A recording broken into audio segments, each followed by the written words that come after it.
Hello viewers, Assalamu alaikum. Today we'll discuss about an interesting matter but common words. দেখুন, আমরা আজকে কিছু শব্দ এখানে লিখেছি যে শব্দগুলো সচরাচর আমরা ব্যবহার করে থাকি, কিন্তু তাদের অর্থগুলো প্রায় আমাদের অজানা। চলুন আমরা শব্দগুলোর অর্থ জেনে নিই। প্রথম শব্দটা দেখুন, রয়েছে আমাদের এখানে ডন। ডন হচ্ছে মহাশয় অথবা ভদ্রলোক। তারপরে দেখুন অপ। অপ শব্দের অর্থ হচ্ছে বন্ধু। তারপরে রয়েছে আমাদের বাড্ডি। বাড্ডি অর্থ হচ্ছে বন্ধু। এরপর যে শব্দটি রয়েছে, শব্দটি হচ্ছে অগাস্ট, যার অর্থ হচ্ছে শ্রদ্ধেয় বা সম্মানিত।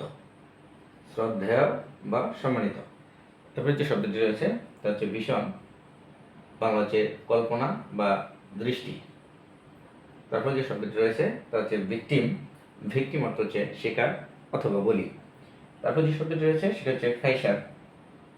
বহুল প্রচলিত শব্দ, আমরা অনেকেই এর অর্থ জানি না। তো চলুন আমরা শব্দটি জেনে নিই। ফ্যাশন অর্থ হচ্ছে চলন বা চল। রীতি। এরপর রয়েছে রিগাল।